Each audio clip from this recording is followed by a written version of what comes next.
મારું નામ ધર્મેશ પટેલ છે અને એકવાર ફરીથી તમારું સ્વાગત છે મારી ચેનલ વેબ ડેવલપમેન્ટ ટ્યુટોરિયલ્સમાં. આજના આ ટ્યુટોરિયલ્સમાં આપણે કંડિશનલ સ્ટેટમેન્ટ્સ વિશે માહિતી મેળવીશું કે જાવાસ્ક્રિપ્ટમાં કયા કયા પ્રકારના કંડિશનલ સ્ટેટમેન્ટ્સનો ઉપયોગ કરવામાં આવે છે. તો ચાલો શરૂ કરીએ. Conditional statements in JavaScript. JavaScript also allow you to write code that perform different actions based on the result of a logical or comparative test conditions at the runtime. This means you can create test conditions in the form of expression that evaluate to either true or false, and based on this result you can perform certain action. એટલે કે JavaScript તમને એવા પ્રકારના code લખવાની સુવિધા પૂરી પાડે છે કે જેની મદદથી તમે લોજિકલ અથવા કોમ્પિટિટિવ ટેસ્ટની કન્ડિશનને રિઝલ્ટના આધારે ચેક કરી શકો કે તે કેવા પ્રકારની ક્રિયાઓ કરે છે. એટલે કે તમે કોઈ એક્સપ્રેશન માટે ટેસ્ટ કન્ડિશન ક્રિએટ કરીને તેનું મૂલ્યાંકન કરી તે ટ્રુ છે કે ફોલ્સ છે તેના સ્વરૂપે તેનું રિઝલ્ટ મેળવી શકો. બરાબર. There are several conditional statements in JavaScript that you can use to make decision. બરાબર. જાવાસ્ક્રિપ્ટમાં ઘણા કન્ડિશનલ સ્ટેટમેન્ટ હોય છે કે જેનો તમે ડિસિઝન લેવા માટે એટલે કે કોઈ ચોક્કસ નિર્ણય લેવા માટે તેનો તમે ઉપયોગ કરી શકો છો. તો આવા કયા કયા પ્રકારના કન્ડિશનલ સ્ટેટમેન્ટ જાવાસ્ક્રિપ્ટમાં છે એ જોઈએ આપણે. પહેલું છે ઇફ સ્ટેટમેન્ટ, બીજું છે ઇફ એલ્સ સ્ટેટમેન્ટ, ત્રીજું છે ઇફ એલ્સ સ્ટેટમેન્ટ અને ચોથું છે સ્વિચ કેસ સ્ટેટમેન્ટ.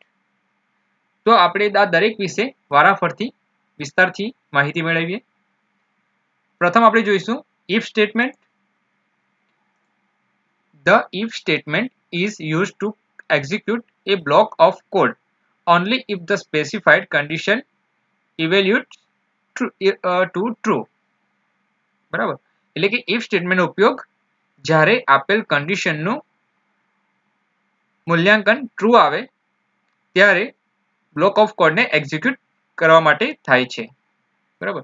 તમે જ્યારે આ કન્ડિશન ચેક કરાવશો, આ ઇફ સ્ટેટમેન્ટનો ઉપયોગ કરશો અને જ્યારે કન્ડિશન ચકાસો, કન્ડિશન તમારી સાચી આવશે ત્યારે તમારું બ્લોક ઓફ કોડ એક્ઝિક્યુટ થશે.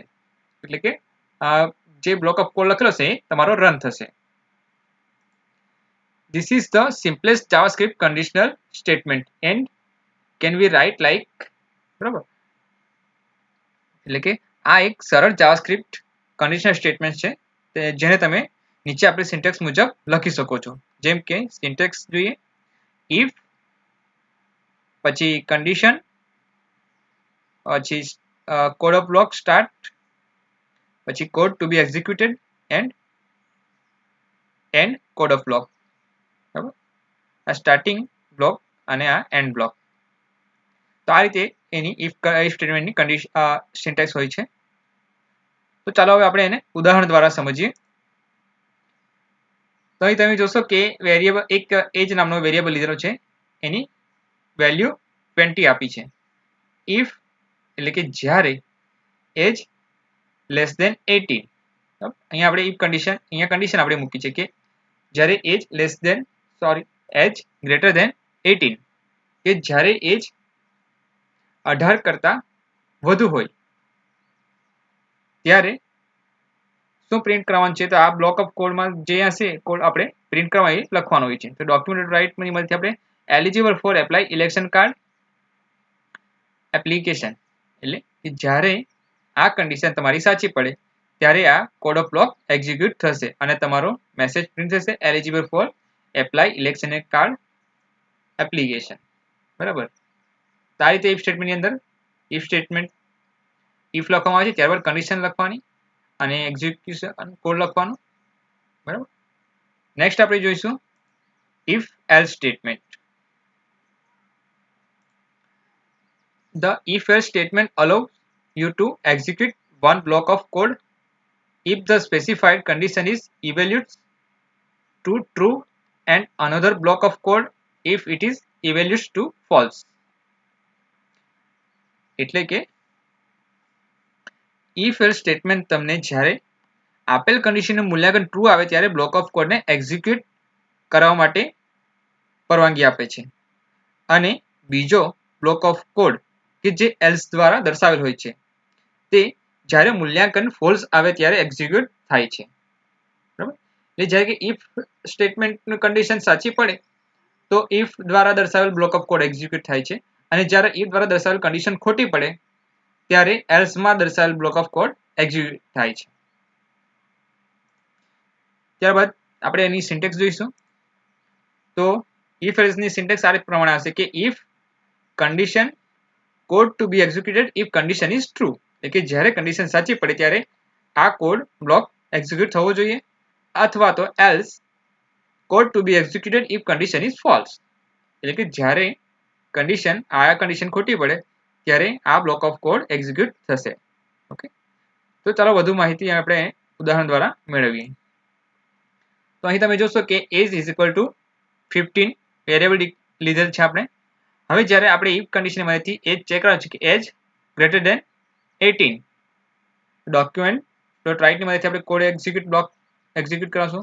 તો eligible for apply election card application else. બરાબર, જ્યારે આ કન્ડિશન સાચી પડશે તો આ કોડ ઓફ બ્લોક એક્ઝિક્યુટ થશે અને જો આ કન્ડિશન ખોટી પડે તો એલ્સ વાળો બ્લોક ઓફ કોડ એક્ઝિક્યુટ થશે. બરાબર, કે you are not eligible for apply election card application. બરાબર, તો આપણે અહીંયા ચેક કરાવશું કે એજ ઇક્વલ 15 છે તો 15 છે તો અહીં 15 ઇઝ નોટ ગ્રેટર ધેન 18, એટલે આપણી કન્ડિશન ખોટી પડે છે. તો આપણો બ્લોક કયો એક્ઝિક્યુટ થશે? આ you are not eligible for apply election card application. Okay, આ રીતે if else સ્ટેટમેન્ટ. ત્યાર પછી આપણે જોઈશું if else if else statement. Okay, the if else if else a special statement that is used to combine multiple if else statement.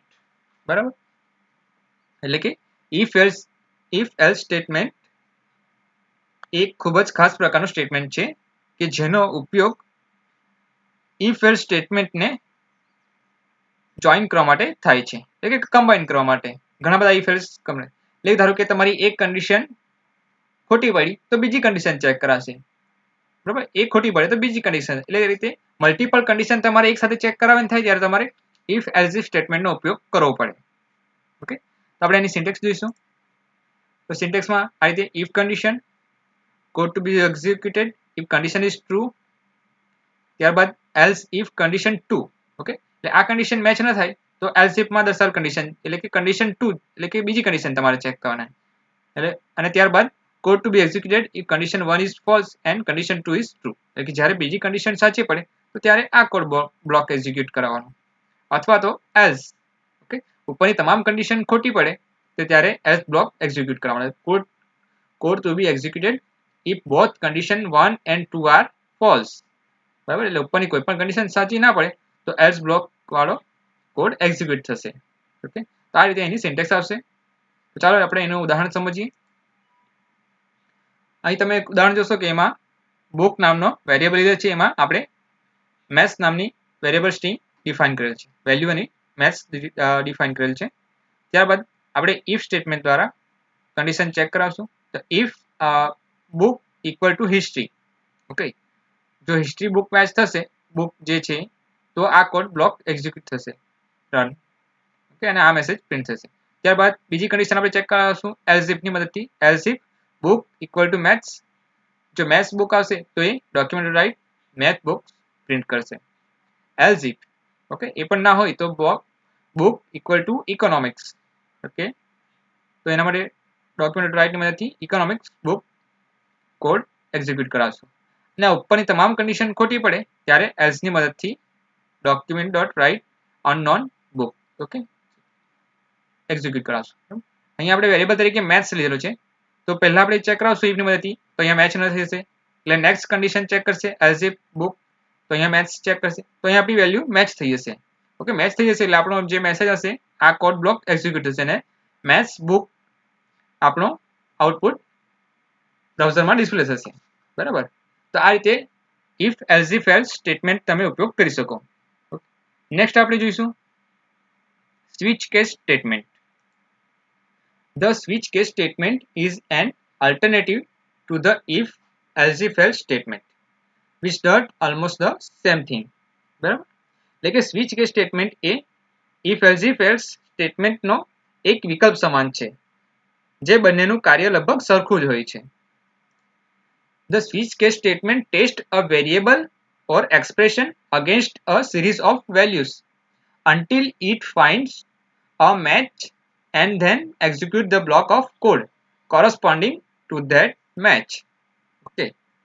એટલે switch case statement variable અથવા expression એટલે કે સમીકરણ ને કિંમતો ને શ્રેણીમાં જ્યાં સુધી કોઈ ચોક્કસ સરખામણી એટલે કોઈ ચોક્કસ મેચ નહીં મળે ત્યાં સુધી એ ચેક કરે છે અને જ્યારે કોઈ ચોક્કસ કિંમત મેચ થઈ જાય એની સાથે તો ત્યારે તે બ્લોક ઓફ કોડને એ એક્ઝિક્યુટ કરશે.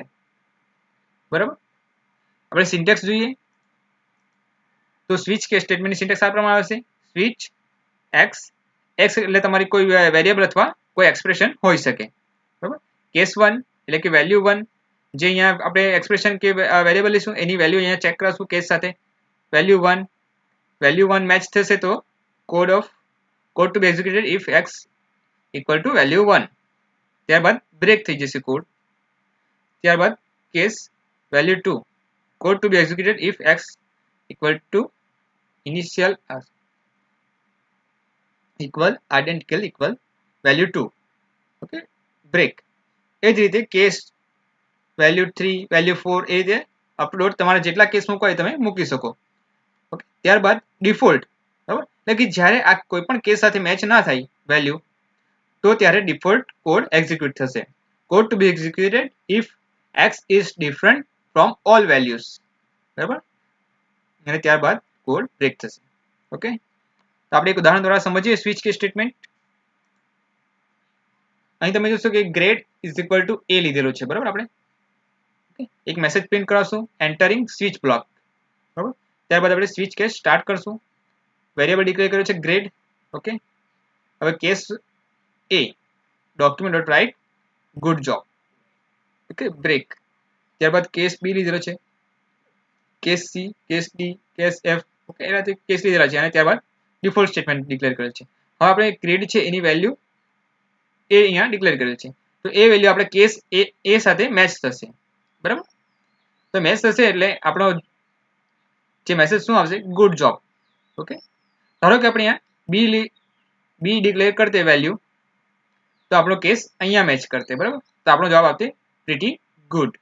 ઓકે, આ રીતે 1 by 1 વેલ્યુ ચેક થશે તમારા ઇનપુટના આધારે. ઓકે, અને જ્યારે આમાંથી કોઈ પણ કેસ વેલ્યુ મેચ ના થાય તો ડિફોલ્ટમાં આપેલ અનનોન ગ્રેડ પ્રિન્ટ થશે અને ત્યારબાદ existing switch block message print થશે. બરાબર,